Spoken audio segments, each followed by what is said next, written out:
Alors bonjour tout le monde, j'espère que vous allez bien. Alors c'est parti pour cette conférence sur la Picardie.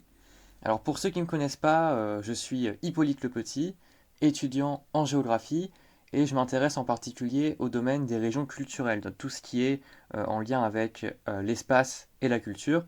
Alors tout d'abord, voilà, je tiens à remercier les membres du serveur pour m'avoir proposé de faire cette conférence, et sans plus attendre, c'est parti. Alors Picardie renvoie à une région du nord de la France. Alors une région qui, contrairement à ses voisines, comme la Normandie ou la Champagne, n'a pas de limite claire, n'a pas de limite précise. Donc la Picardie, c'est une région qui va varier selon euh, les critères qu'on utilise pour la désigner. Donc c'est pour ça que je préférerais utiliser le terme de concept ou de culture pour désigner la Picardie.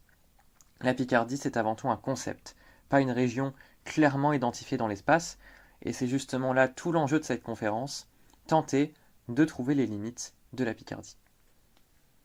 Alors maintenant, la première définition de la Picardie, elle nous vient du Moyen Âge, elle nous provient de l'érudit Barthélemy Langlais, qui au XIIIe siècle va proposer une division de la Picardie. Alors on ne connaît pas précisément les limites qu'il donne à la Picardie, mais on en connaît bien la division. Il parle d'une haute Picardie, qui serait proche de l'Île-de-France, et d'une basse Picardie, qui est proche de la Flandre et du Brabant. Alors ce qui est intéressant ici, c'est que Barthélemy Langlais, il reprend en fait la division politique de la France au XIIIe siècle.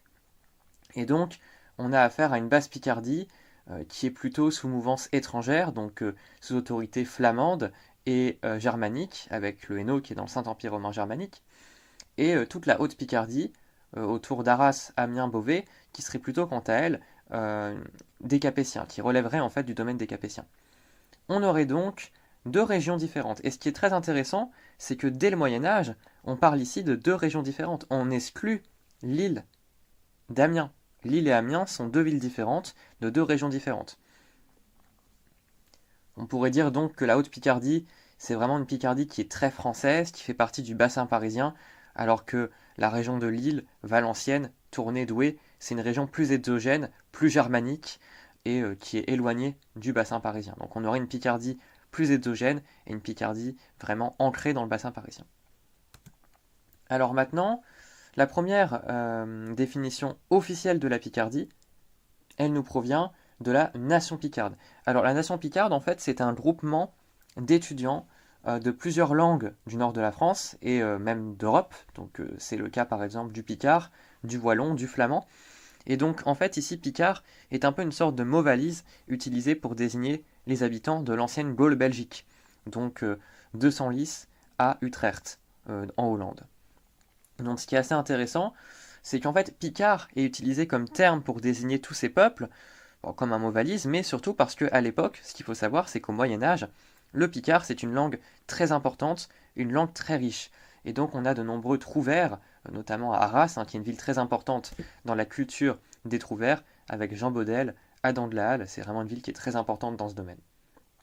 Et donc maintenant, la première définition politique de la Picardie, quant à elle, elle nous provient du Moyen Âge, et c'est d'ailleurs intéressant puisque ça fait une suite logique avec la conférence sur la Bourgogne qu'on a eue précédemment. Eh bien, en fait, ce qu'il faut savoir, c'est que le gouvernement de Picardie, il s'est formé à partir des territoires gagnés par le roi de France vis-à-vis de la Bourgogne. Donc en fait, tous les territoires qui étaient bourguignons, donc la région d'Amiens, de Saint-Quentin, quand elle a été rattachée à la France, elle a formé un gouvernement autonome qu'on a appelé le gouvernement de Picardie. Donc gouvernement abusivement appelé province, parce que durant l'Ancien Régime, les provinces, ça n'a jamais vraiment existé. Et donc on a affaire ici à une entité mouvante, aux frontières floues, qui vont bouger et fluctuer en fonction des conquêtes du roi de France. Et donc, par exemple, Boulogne et Calais vont être rattachés tardivement au gouvernement de Picardie. Il y a des périodes où même Reims a fait partie de la Picardie, donc c'est pour vous dire que c'est pas forcément une entité politique très stable. Alors maintenant, ce qu'on va faire, c'est qu'on va étudier différents cas de Picardie. Alors on va étudier trois Picardies différentes en fonction de critères. Donc on va étudier la Picardie à travers ses limites, et on commence tout de suite avec la Picardie de l'Ancien Régime, le gouvernement. Alors point positif, outre évidemment le fait qu'on y retrouve Calais et Boulogne, mais on l'a dit, c'est parce que ça a été ajouté plus tard, Bah en fait on a ici, avec cette Picardie, une sorte de zone tournée autour de la Somme, polarisée autour d'Amiens et de Saint-Quentin. On a affaire à des villes de la Somme, des pays de la Somme. Donc on a une Picardie qui est assez intéressante, qui est structurée autour de la Somme, et surtout qui fait office d'interface. Alors une interface, c'est une zone de contact. Et donc ici on est vraiment dans une zone de contact entre le Nord et l'Île-de-France, entre Lille et Paris. On a aussi affaire à un cœur picard. C'est difficile de renier l'appartenance picarde d'Amiens ou de Saint-Quentin. Bon, maintenant, comme critique à apporter à cette Picardie, eh bien, c'est que elle limite la Picardie à une zone de marche, à une zone de frontière. Alors que la Picardie, c'est plus que ça. Et elle ne met pas suffisamment en valeur le côté culturel de la Picardie. Ici, on ne présente pas la région pour ses spécificités, pour ce qu'elle est, mais plutôt en tant que frontière, en tant que zone intermédiaire. Or, c'est bien plus que ça. D'autant plus que c'est une vision politique et administrative. Deuxième vision maintenant, l'ère linguistique. Alors là, on est sur le total inverse de la Picardie de l'Ancien Régime, qui reprend tous les territoires de langue picarde. Alors selon la Convention, évidemment, qu'est-ce qui est picard, qu'est-ce qui ne l'est pas, ça c'est encore une question de sémantique. Bon, ici, serait picard celui qui parle picard. Bah, cette vision, elle présente plusieurs problèmes. Parce que bien que la langue, c'est effectivement un indice pour déterminer la culture, ce n'est pas le seul critère à utiliser. Cette région, elle manque de structure, elle manque de complexité. En fait, ce n'est pas une région, c'est une aire linguistique. Prenons par exemple un point A et un point B d'une même aire, bah, si les deux points ne sont pas connectés entre eux, on n'a peut-être pas affaire à la même région. Pareil, il y a des régions autrefois qui parlaient flamand. À Saint-Omer, le flamand était parlé encore au XIXe siècle. Le picard était aussi parlé à Laon par le passé. Donc ça ne prend pas forcément en compte l'évolution de la langue, ça fiche la culture à un moment donné. On est sur une vision qui manque de complexité. Troisième vision maintenant, l'identité. Selon cette vision, serait picard celui qui se revendiquerait picard. Alors cette vision, elle peut paraître intéressante au premier abord, elle est très poétique, mais elle n'est pas nécessairement objective. Alors premièrement, on pourrait dire que l'identité n'est pas la même en fonction des individus. Et ça, le géographe social Armand Frémont l'a très bien compris. Il a consacré sa vie à travailler sur la région en tant qu'espace vécu, autour des identités. Et pour lui, il en a conclu que l'identité, le sentiment d'appartenance, variait en fonction des milieux, en fonction des classes sociales. Et effectivement, bah, il a raison. Prenons une région administrative, le Nord-Pas-de-Calais. Un bourgeois n'aura peut-être pas la même vision qu'une personne originaire des classes populaires. Vous prenez un descendant de mineur, il va peut-être se revendiquer ch'ti. Vous prenez un historien, il va plutôt voir l'Artois, la Flandre et le Hainaut. Vous prenez un linguiste, il va se sentir picardisant. Vous prenez un politicien, il va se sentir nordiste. Bref, on a plein de visions différentes qui ne coïncident pas finalement, et donc l'identité n'est pas un argument nécessaire pour déterminer la culture. D'autant plus que l'identité, j'ai envie de vous dire, ça ne crée pas la culture. Les Normands ne sont pas normands parce qu'ils se disent normands. Ils se disent normands parce qu'ils sont normands. L'identité découle forcément de quelque chose, et non l'inverse. Donc, prendre l'identité comme un argument, c'est en fait faire l'inverse de ce qu'il faudrait faire, chercher l'origine de l'identité. Donc l'identité, ce n'est clairement pas un bon indice pour déterminer une région et une culture. Bon, maintenant, comme on l'a vu, ces trois visions, elles présentent des failles, elles présentent des limites. Et donc, on va essayer de s'attaquer à une vision déductive de la Picardie. La Picardie selon des grilles d'analyse. Alors ici, pour ce faire, je vais présenter différentes grilles de lecture, en particulier celle de Roger Brunet. Donc Roger Brunet qui est très connu, hein, c'est lui qui a découvert la banane bleue, la mégalopole européenne, de Londres à Milan, donc c'est pas n'importe qui est un géographe plutôt quantitatif. Donc lui, il a plutôt étudié les notions de distance, de pouvoir des lieux, les seuils, les limites, et donc il nous sera très pertinent de l'utiliser. Mais aussi les critères de Philippe Pinchemel, géographe plus qualitatif, et c'est justement ce mélange qualitatif-quantitatif qui va nous permettre de déterminer la Picardie. Mais avant de comprendre ce que c'est, il faut savoir ce que c'est une région. Alors ici, on va pouvoir appréhender la région comme étant un système, c'est-à-dire un ensemble d'éléments en interaction, un ensemble cohérent. Donc ici, comme élément, comme unité, on pourrait utiliser les pays traditionnels. Alors je vous ai mis ici une carte du Finistère et de ses pays traditionnels. Pour résumer, grosso modo, un pays traditionnel, c'est une sorte de milieu naturel avec un pôle. C'est le lien entre polarité et milieu naturel. Bon, maintenant, il faut trouver une base à cette région. Et donc, comme base, eh bien, on pourrait prendre la langue picarde. On l'a vu, la langue n'est pas le seul critère à utiliser pour déterminer une culture, mais c'est quand même une base cohérente. Prenez d'autres critères, l'architecture, les clochers, les églises.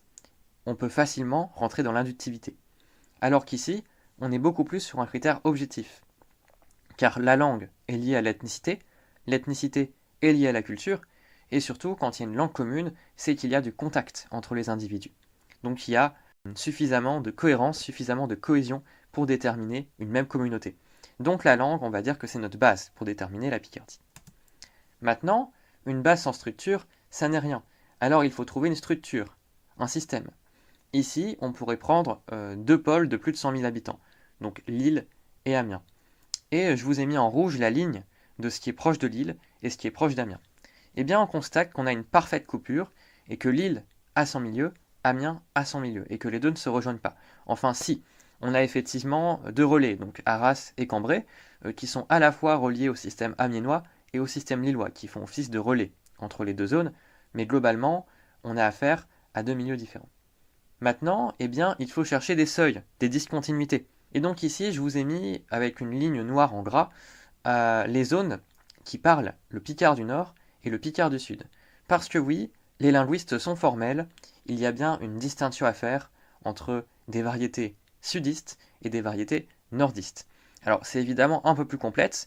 Bon, comme différence notable, par exemple, vous avez les diphtongues, les terminaisons à l'imparfait, les débuts de mots, et donc une phrase en français qui donnerait j'avais un chien donnerait en picard du Sud j'avouais un chien, et en picard du Nord j'avoue un quien. Et c'est vrai qu'il y a une vraie différence entre j'avouais un chien et j'avoue un quien. Voilà. On pourrait aussi ajouter que les variétés nordistes, c'est des variétés qui sont plus exogènes, plus germaniques et wallonnes aussi. Ce qui est parlé entre Lille, Tournai et Valenciennes, c'est ce qu'on appelle le rouchy. Et c'est une variété qui a la particularité d'être très wallonisante, d'avoir énormément de liens avec le wallon, au point où la limite même entre le picard et le wallon, les habitants comprennent plus facilement les wallons que les picards d'Amiens. En particulier le cas dans l'Avesnois et dans le Borinage. Donc on a le rouchy, qui est une sorte de sous-groupe très wallonisant, donc c'est une sorte d'interface entre les sphères wallonnes, picardes et même flamandes du côté de l'île. Et on a toute la région là qui démarre de Lille et qui se termine vers Saint-Omer-Béthune, qui autrefois parlait le flamand, et donc qui a peut-être laissé un fort substrat germanique. On a donc affaire à deux systèmes parfaitement opposables. Un système amiénois, un système lillois, sur le plan humain, linguistique, culturel, ethnique, sociologique, et même peut-être historique, ce qui est très intéressant. On pourrait donc dire que la Picardie, ce serait toute la région au sud, la région picarde la moins hétérogène. Que l'île Valenciennes seront donc plus tournées vers la Wallonie, et vers la Flandre serait donc une sorte d'interface entre Picardie, Wallonie, Flandre. Donc globalement, on aurait affaire à deux régions différentes, et dans ce cas précis, on va prendre la région du sud comme étant la Picardie, et on obtient des cartes de ce type, c'est-à-dire des cartes qui reprennent à peu près tous les éléments qu'on a évoqués précédemment, et donc on obtient une Picardie qui est assez cohérente, assez satisfaisante je trouve. Donc cette carte, je l'avais faite à la main il y a quelques temps, et je la trouve assez pertinente. Alors comme contre-exemple, on pourrait tout à fait dire que oui, mais le normand présente aussi des discontinuités, pourtant la Normandie c'est une même région. Effectivement, linguistiquement, le normand, c'est divisé par la ligne Jaurès.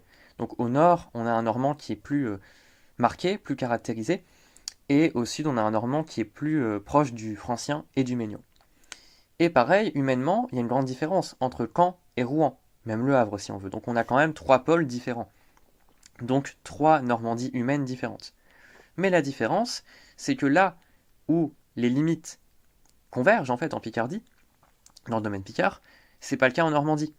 La limite humaine n'est pas une limite linguistique et culturelle. Caen et Rouen présentent suffisamment de points communs pour être dans une même région. L'Orne et l'Eure ne sont pas suffisamment autonomes pour être écartés de Caen et de Rouen. On a donc affaire à une région plutôt homogène, contrairement à la Picardie, qui est une région qui est très hétérogène et qui a une parfaite limite entre deux pôles. Je rajouterai aussi qu'il y a parfois des discours qui disent que Arras n'est pas en Picardie parce qu'historiquement, c'est lié aux Pays-Bas, c'est lié à l'Artois. Alors d'accord, c'est une vision valide, mais dans ce cas-là, il faudrait dire aussi pareil pour Beauvais.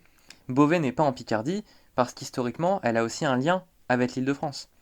Donc, cette vision, elle existe, elle est possible, mais elle limite la Picardie, non pas à une région culturelle, mais plutôt à une sorte de zone purement picarde, de zone de contact, et surtout, elle ne prend pas forcément en compte toute la culture picarde ou la globalité de la culture picarde. Arras est autant picarde que Beauvais. Bon, maintenant, on va en finir avec cette partie qui était plus épistémologique, plus critique, et on va plutôt passer à une partie plus identitaire. On va parler de l'identité, de ce qui fait de la Picardie, la Picardie. On pourrait donc concevoir la Picardie comme une région géographique, avec des guillemets, et sans faire l'amalgame ici avec une région naturelle. Région géographique n'a pas forcément le sens de région naturelle. J'entends ici par géographie une région qui s'inscrit dans l'espace, qui est à étudier dans l'espace, qui vit par rapport à son cantonnement, par rapport à ses voisins. Et l'exemple le plus concret est effectivement le drapeau de la Picardie. Les fleurs de lys représentent l'Île-de-France. Les lions rouges représentent les provinces du Nord, les anciens Pays-Bas, la Flandre, le Brabant, la Hollande. On a donc affaire ici à un drapeau, à un emblème géographique, qui ne représente pas la Picardie pour ce qu'elle est, mais plutôt pour sa position dans l'espace, ce qui est très intéressant. Alors maintenant, on peut commencer par ce qui différencie la Picardie vis-à-vis du reste du nord de la France. Et comme élément marquant, on pourrait parler de la pierre blanche.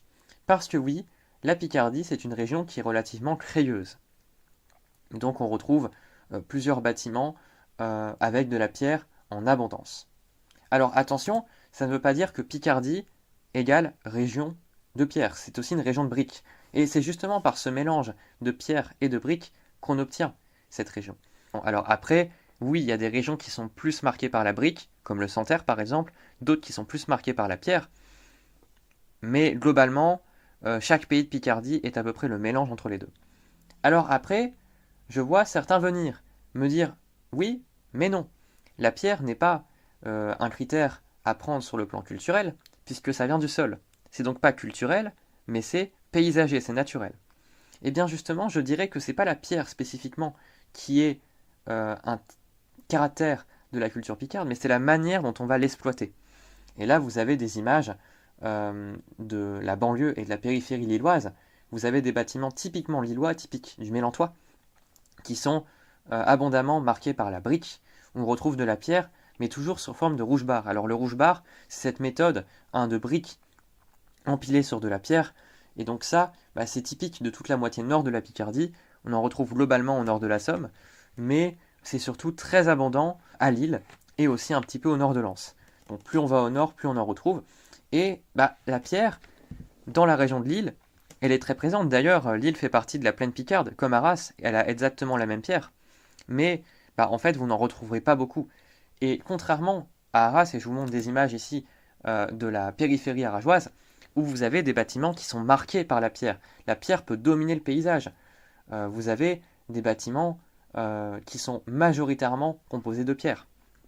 Alors je ne vous ai pas montré aussi, mais il y a des bourgs, comme Avesnes-le-Comte, qui sont marqués par la pierre, où il n'y a quasiment pas de briques. Donc c'est pour vous dire que la pierre, c'est quand même un élément très important qui marque le bassin parisien, mais qui marque aussi la Picardie. Et elle est très présente en Picardie par rapport à Lille. On aurait aussi pu parler de la structure des bourgs et des villages. Alors ici, vous avez les bourgs à la flamande, qui sont plutôt des villages organisés de manière plutôt anarchique, avec plein de ruelles qui partent à droite à gauche, autour de zones marécageuses.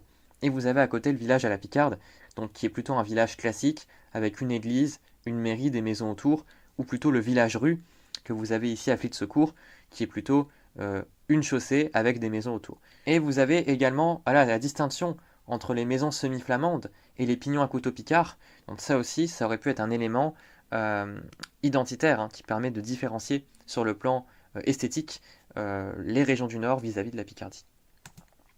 Alors maintenant, on va essayer d'établir des différences de culture, de mœurs. Alors vous avez ici une carte un des contours de la Picardie avec la Somme, parce que, on l'a dit précédemment, on peut concevoir la Picardie comme une interface, comme une zone de contact entre Lille et Paris, entre le Nord et l'Île-de-France. Et donc on pourrait considérer la Somme comme une sorte de zone de convergence picarde, ce qui est très intéressant ici. Alors il y a des traditions, comme la tradition de la Saint-Nicolas, qui est très marquée dans les anciens Pays-Bas, donc qu'on retrouve jusqu'à Arras. Bon, pour le coup, c'est pas une tradition qu'on va beaucoup retrouver en Picardie. On la retrouve dans le Boulonnais aussi, qui est une région qui est très marquée par son caractère germanique. Évidemment, de cette tradition découle aussi toute une alimentation avec des spécialités comme coquilles de Saint-Nicolas qui sont pareilles, consommables globalement dans le Pas-de-Calais, mais qu'on ne retrouvera pas beaucoup dans la Somme.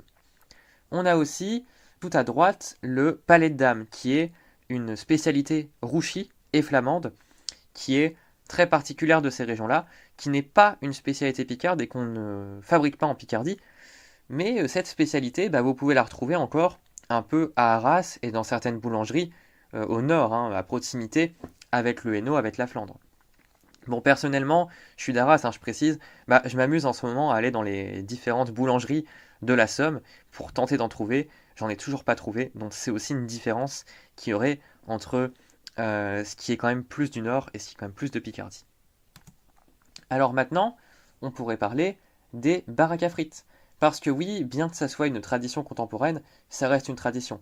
Et la tradition des friteries, eh bien, c'est une tradition qui est très marquée pour définir en fait les différences entre le Nord et la Picardie. Alors c'est une tradition qu'on retrouve globalement de manière très abondante dans les régions urbaines, bassin minier, région de Lille, mais aussi globalement dans le Hainaut, dans le Cambrésis. On le retrouve aussi, cette tradition, on la retrouve aussi du côté d'Arras. C'est d'ailleurs une ville très importante pour la tradition des frites, puisqu'elle accueille tous les ans le championnat mondial de la frite. Donc c'est pour vous dire, c'est une tradition très ancrée à Arras, mais c'est pas une tradition très ancrée dans le terroir arageois, parce qu'effectivement, vous allez dans tous les villages autour d'Arras, vous allez à Avesnes-le-Comte, Aubigny-en-Artois, qui sont des bourgs très importants pour Arras. J'étais d'ailleurs très surpris de l'apprendre, il n'y a pas de friterie là-bas. Donc c'est pour vous dire que les friteries en Picardie, elles sont présentes, mais de manière beaucoup moins abondante. Et effectivement, eh bien, on en retrouve relativement beaucoup jusque dans la Somme, jusqu'à Amiens, jusqu'à Abbeville, jusqu'à Saint-Quentin, mais jamais au-delà. Autre tradition maintenant, la tradition des géants. Alors les géants, vous les voyez juste ici, ce sont ce genre de grandes statues qui sont typiques du nord de la France. Alors là, c'est très marqué aussi dans le Hainaut, dans la Flandre romane. C'est pas une tradition qu'on retrouve vraiment beaucoup en Picardie, en dehors des régions autour d'Arras qui sont donc proches de la Goële, du Hainaut. On en retrouve pas mal aussi dans le Boulonnais, dans le Ternois, dans le Vermandois, autour de Saint-Quentin, mais globalement, c'est pas une tradition qu'on va beaucoup retrouver en Picardie, c'est plus une tradition douaisienne et rouchie. Mais ce qui est très surprenant, c'est qu'on retrouve quand même des géants jusqu'à Compiègne. Alors vous les voyez juste ici, les trois géants de Compiègne, Flandrin, Langlois et Lansquenet, qui sont globalement les trois emblèmes de la ville. Et Compiègne, c'est une ville qui est connue pour être très proche de Paris, pour faire très ville royale, ville francilienne. On pourrait presque dire que ce serait la petite Orléans du Nord, c'est un peu le surnom que je lui donne parfois. Et donc Compiègne, c'est vraiment une ville qui fait très royale, qui fait très parisienne, qui fait très centre de France. Mais malgré tout, le caractère nordiste, il y est présent. Et on a la preuve ici avec ces géants. On retrouve aussi la brique dans beaucoup de faubourgs à Compiègne.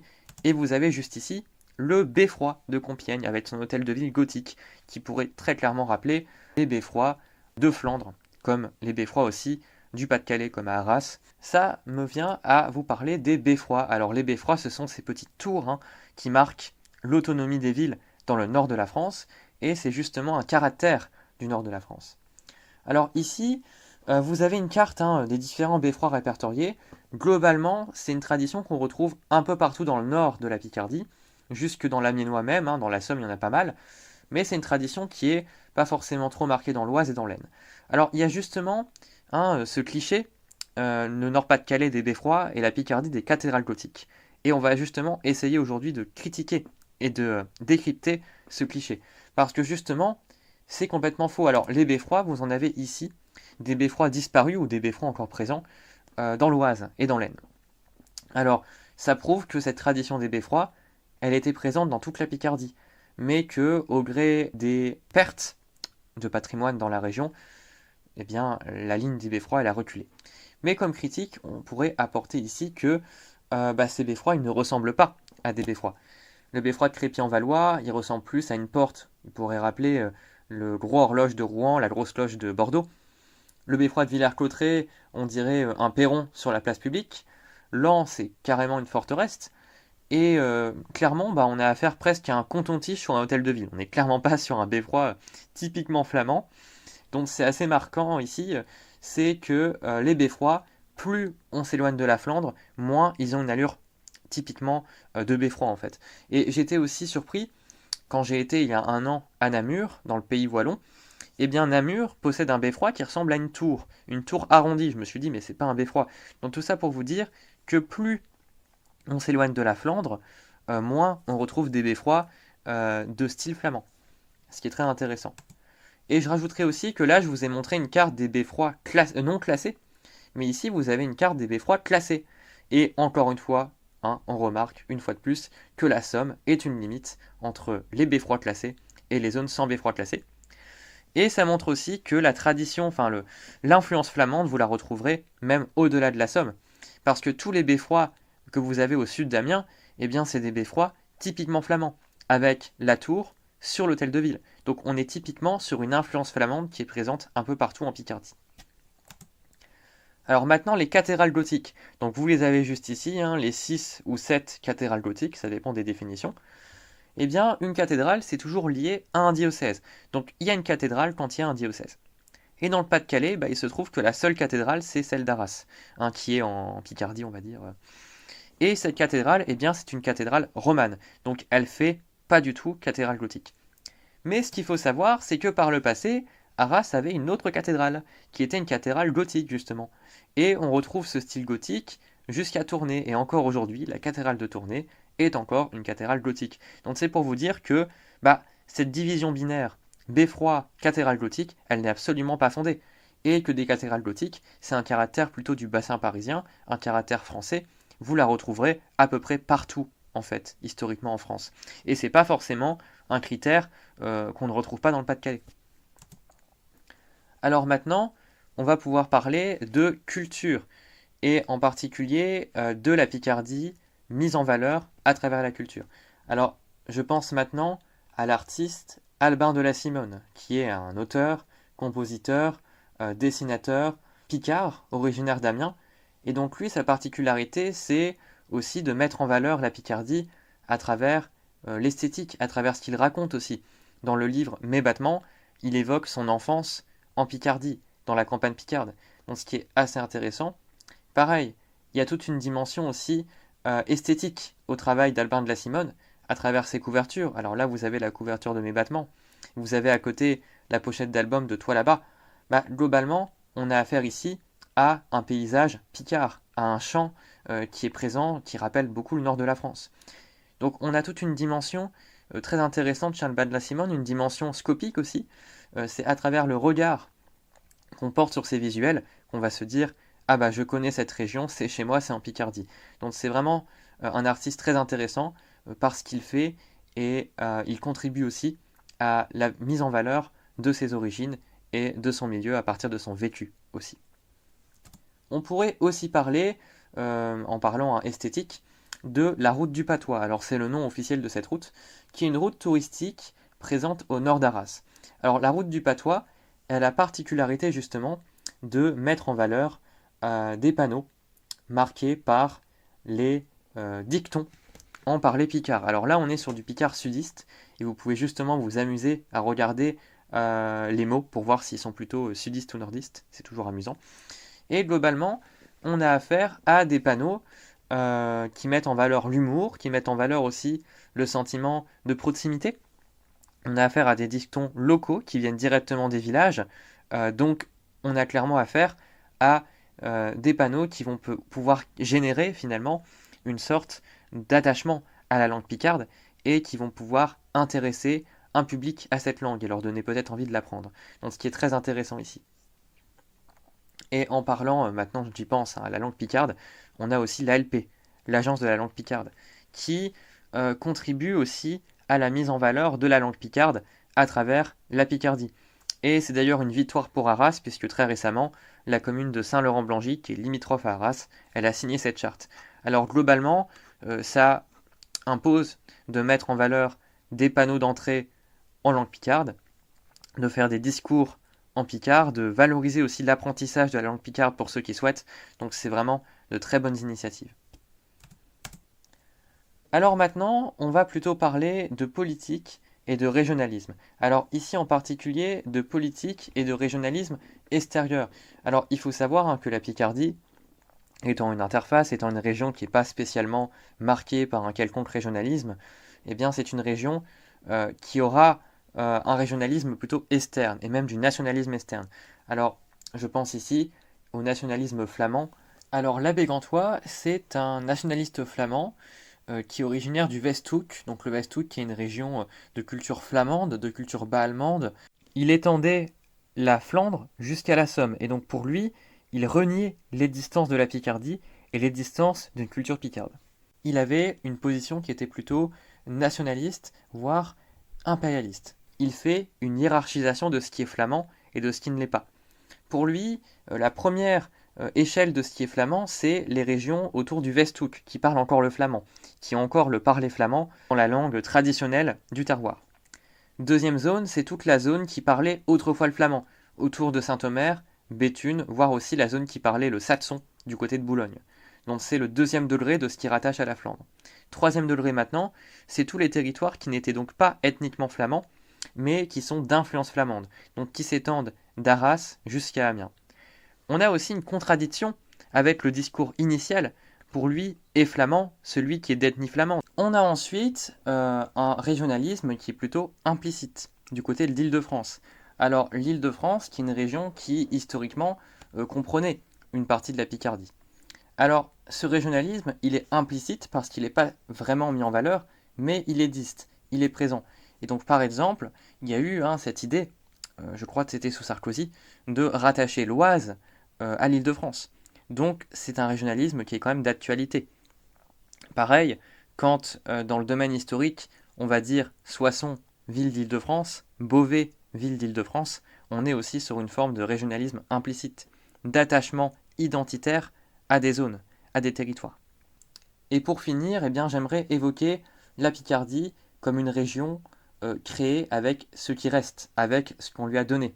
Parce qu'effectivement, en tant que région administrative, la Picardie, elle a eu ses limites actuelles à partir de ce qui lui restait, à partir de ce qui était loin de l'île, ce qui était suffisamment loin de l'île pour en faire une région.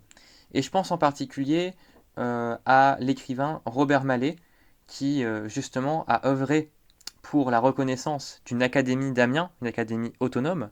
Il en devient d'ailleurs plus tard le recteur. Il a aussi œuvré pour la création de l'université de Picardie. Et donc globalement, c'était d'ailleurs un écrivain qui se sentait plus picard que français. Il a œuvré pour la reconnaissance de la Picardie, pour qu'elle ait des structures, mais toujours avec ce qui lui restait. Le Pas-de-Calais et le Nord, c'était évidemment trop proche de l'île pour en faire une région indépendante. Il reste donc que la Somme, l'Aisne et l'Oise. Et finalement, ça a toujours été comme ça, en fait, cette division de la Picardie. On a toujours créé politiquement la Picardie à travers ce qu'il reste. À l'époque bourguignonne, la Picardie, c'était ce qui venait d'être acquéri par la France.